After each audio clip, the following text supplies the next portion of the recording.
its blades as deadly as ever. Those who oppose it have no choice but to atone with their lives. Oh, that's so cool! I fully admit, that's probably one of the weirdest intros I've ever done.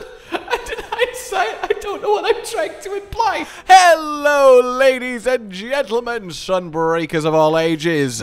How are you enjoying that hunting? Well, I've got a question. Don't you think you'd enjoy it more if your weapon was just that much sharper?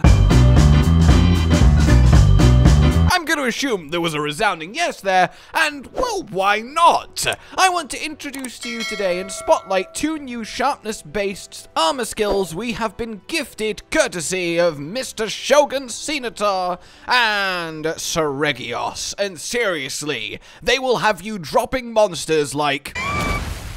Oh, yes, indeed, especially as they work beautifully in tandem together to give you a lot of pow for just 6 ranks of skill investment. But even then, that might be overkill. So we will begin then with Grinder S. You will first see this appearing on Shogun Ceanataur armor. There is also a few other bits of armor with it on that are later game that I will leave hush-hush for now, and it can also be on talismans. Sadly, though, no decorations. And it really is, sadly, because if it was, I think this would be genuinely quite the meta skill, because it's quite potent if used correctly. So what does Grinder S actually do? Well, at rank 3, and you do want it at rank 3, though rank 2 you could probably get away with, but essentially when you gain 2 sharpness levels, you will gain a damage buff. A buff that increases the sharpness damage modifier value. So, for example, purple sharpness increases your damage by 39%, 1.39, whereas with Grinder, that number goes up. Elemental damage is also affected by your sharpness value, so that's something to take into consideration there. This is not just for pure raw. And the damage increase for 90 seconds after going at least 2 levels of sharpness, so from blue to purple, well, is 10%. That is really good for 3 ranks of a skill.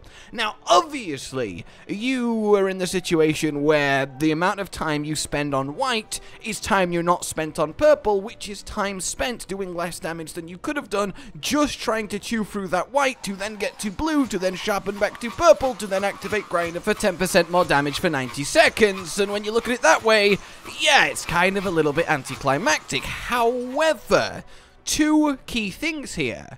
You can specifically choose a weapon that has a good amount of purple, a tiny amount of white, and then, well, make it sing with Grinder. You'll chew through the purple normally, chew through the white really quickly, especially on a fast-hitting weapon like dual blades, and then sharpen back up and get that essentially now for the rest of the hunt, a 10% damage buff because you will sharpen again before the 90 seconds are up.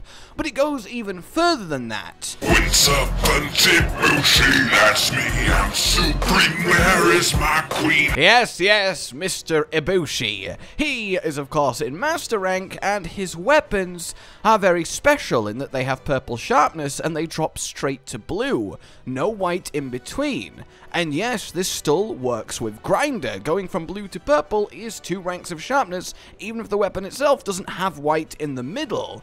And Ibushi weapons have exceptionally high natural raw, along with no negative affinity, and they have that all-important 2-slot rampage, so really, Ibushi with Grinder is an incredibly strong choice, because you don't have to spend time doing less optimum damage at white, because you just drop to blue, then go back up to purple, and spend all your time hitting real damn hard. Now, there are technically a few disadvantages here. You will probably use the purple on Ibushi before the 90 seconds are up, so you'll still have to keep sharpening fairly frequently, so you might still want sharpness helping skills like handicraft to make the timings line up better. And also, because you can only get it on talismans and a few armor pieces, well, this might be a way of playing a build that unlocks if you get a god talisman that lets you do it really efficiently. But the potential is there, and I would not be surprised if Grinder S appears on a few weapons, ultra endgame min-max next builds, especially in title updates going forward where we may get a decoration for it. The potential of timing your sharpness perfectly so that you sharpen once every 90 seconds, maintaining a free 10% damage buff, is too potent to ignore completely, and definitely I recommend you give it a go, even just as you're playing through Master Rank, to give you a little bump as you hunt along, as the Shogun armor itself is really not a bad upgrade. Then, let's go to Seregios.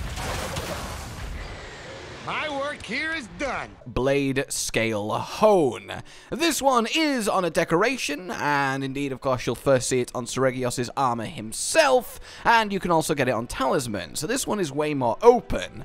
So this essentially is a skill version of a passive that used to be on Seregios weapons, whereby if you roll enough with your weapon drawn, you get your sharpness back. Now it works a little bit differently. You have a 50, 75, 100% chance, depending on the ranks of the skill, to gain sharpness back, refill bowgun ammo, and increase your close range coating power when you vaguely kind of dodge roll near an attack. You don't have to precise frame perfect dodge, just kind of do enough of a good job. Hell, you can trigger this by an attack that still technically hits you, so it's not too fussy. But what specifically does it do then?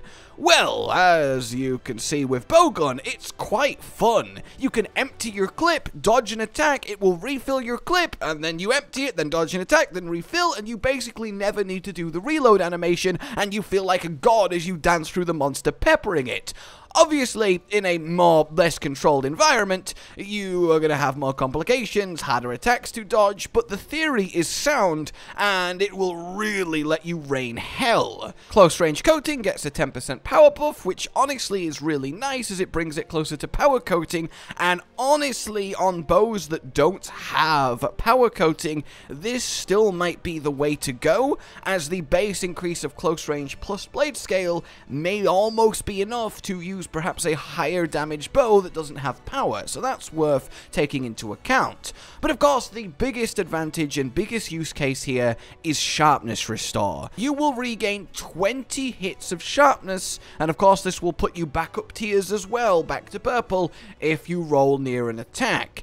Essentially meaning that if you go out your way to only dodge attacks with weapon unsheathed, you will have infinite sharpness and never need to sit down and sharpen. If you are a weapon like dual blades that naturally dashes a lot as part of your just general existence, or lance or gun lance with their little hops, and it only does work on that, true rolls or weapons with hops or dashes. Nothing else works, so you can't cheat the system here, but if you are a weapon that naturally dashes, hops, rolls a lot with your weapon out, this is such a naturally good fitting skill for you to essentially solve all sharpness problems. It's really, really good. It is not worth forcing it if you don't think it would naturally play into your playstyle, so it's not worth sitting there weapon drawn, waiting for an attack, trying to time the roll, then getting it and you're like, woo! But if it would naturally weave into how you hunt, then yeah, this is fantastic, and it makes a lot of really good weapons that don't have a lot of purple a lot more viable, and that opens up a lot more builds. Then of course we can combine the two together, Bladescale Hone and Grinder.